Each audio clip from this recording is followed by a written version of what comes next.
Start ya. Perkenalkan kami dari kelompok 7 yang beranggotakan saya, Francis Devandesidianto, NPM 208201004, dalam awal saya Adnan Saifullah Islami 2008-202120 dan Ega Nafat Dafat Tanadi 2008-2074. Kami akan mempresentasikan judul PKM kami, yaitu PKMKC, Inovasi Platform Sembako Langka berbasis website guna mewujudkan ketahanan pangan dengan metode waterfall. Next. Ya, berikut daftar isinya. Langsung saja ke bab satunya. Oke. Untuk latar belakang dari judul kami ini berasal dari berita mengenai langkanya minyak goreng, sehingga kami mempunyai ide untuk membuat website khusus untuk mengurusi kayak sembako gini, biar persebarannya lebih efektif ke semua pihak. Dan kami menggunakan website agar supaya tidak perlu lagi masyarakat mendownload aplikasinya, jadi bisa langsung diakses melalui browsernya sendiri. Jadi cukup hanya punya smartphone. Selanjutnya adalah rumusan masalahnya. Nah, rumusan masalah ini adalah bagaimana merancang dan membangun platform sembako selang atau sembako langka. Bagaimana platform sembako langka dapat digunakan secara maksimal di masyarakat. Nah, kemudian tujuan dari judul kami ini adalah menjelaskan cara-cara agar platform sembako langka itu dapat terwujudkan, menjelaskan platform sembako langka agar dapat digunakan secara maksimal di masyarakat. Untuk keluaran yang diharapkan atau output itu adalah untuk kemajuan dan laporan akhirnya sama, yaitu sesuai dengan panduan atau dari format yang ada di buku panduannya PKMKC. Kemudian untuk luaran yang ketiga itu adalah output dari judul kami ini diharapkan untuk pada saat selesainya PKM kami sudah bisa membuat terwujudnya prototipe dari platform sembako langka. Kemudian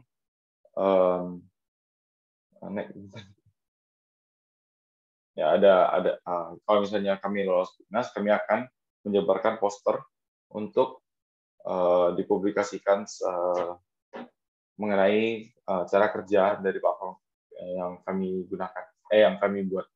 Kemudian manfaatnya itu adalah untuk dari peneliti sendiri itu sebagai ajang pengembangan diri dan menumbuhkan sifat cinta tanah air terhadap Indonesia dengan cara ya pengabdian kepada masyarakat. Kemudian melatih kekompakan dan kerjasama dalam berkelompok. Nah, yang kedua itu adalah manfaatnya untuk pemerintah dan masyarakat. Nah, yang pertama itu adalah membantu penyebaran atau memberikan solusi tepat guna untuk pemerintah agar tidak terjadinya kelangkaan sembako, melatih masyarakat agar dapat beradaptasi dengan era digital, era yang society 4.0, kemudian mencegah terjadinya panik-buying di masyarakat dan membantu masyarakat agar kebutuhan khususnya seperti sembako itu terpenuhi. Nah, berikutnya akan dijelaskan oleh rekan saya, Ruli. Baik, terima kasih Franz atas waktunya. Baik, selanjutnya kita ke bab 2, yaitu tinjauan pustaka, yang dimana tinjauan pustaka ini berisikan gambaran tentang kajian teori produk PKM yang kita buat, yang dihasilkan atau berasal dari berbagai sumber seperti skripsi, tesis, buku referensi, artikel jurnal ilmiah, ataupun internet dan media cetak yang terverifikasi.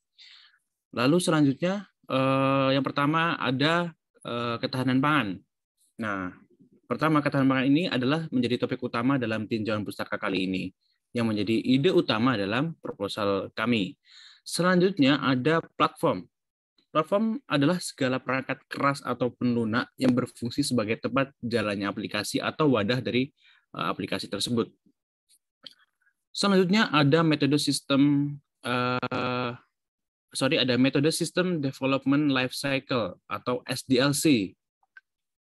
Di sini adalah metode yang kami gunakan untuk pembuatan sistem. Lalu ada website. Nah, untuk website di sini adalah wadah kami untuk menampilkan segala informasi yang dari sistem yang kami buat. Lalu ada database. Nah, database ini menjadi tempat wadah kami untuk menyimpan data. Lalu ada user interface yang dimana menjadi yang user interface ini menjadi penggabungan antara desain visual interaksi dan instruktur yang dimana memudahkan pengguna dalam menggunakan produk yang kami buat.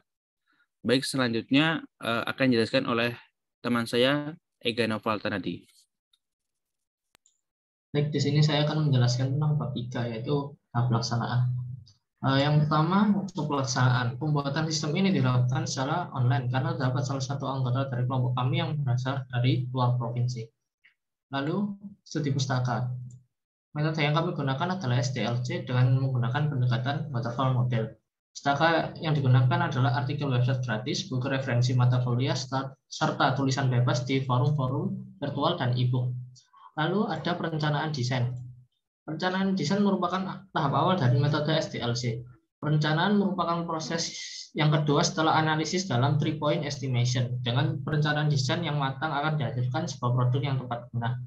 Lalu ada desain database. Database adalah tempat penyimpanan data dari sebuah sistem. Database merupakan cikal bakal dari data storage. Desain dari pembuatan database antara lain ERD, yaitu Entity Relationship Diagram, CDM, Conceptual Data Model, dan PDM, yaitu Physical Data Model. Lalu ada desain user interface. User interface atau UI adalah gambaran dari tampilan awal dari website platform sembako langka berbasis website. User interface yang baik adalah user interface yang membuat user view menjadi nyaman sehingga tahap pendesainan. Lalu ada tahap development. Tahap pelaksanaan di dalam waterfall model merupakan tahap ketiga setelah desain.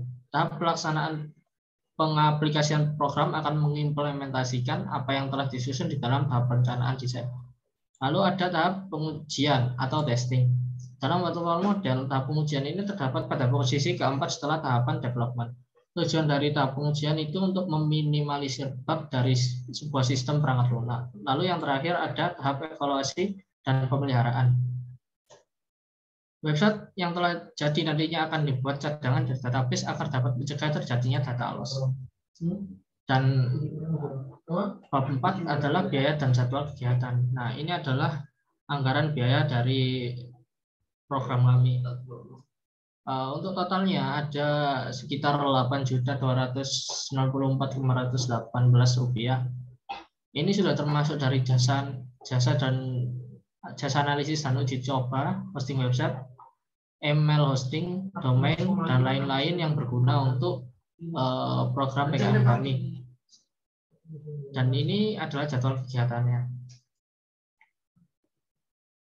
Dan di sini saya akan menunjukkan desain dari aplikasi kami untuk CDM PDM-nya, flowchart-nya, desain DFD-nya, dan desain database-nya.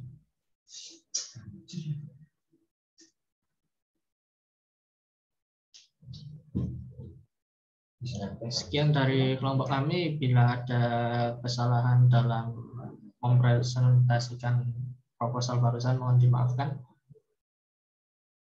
Sekian, terima kasih.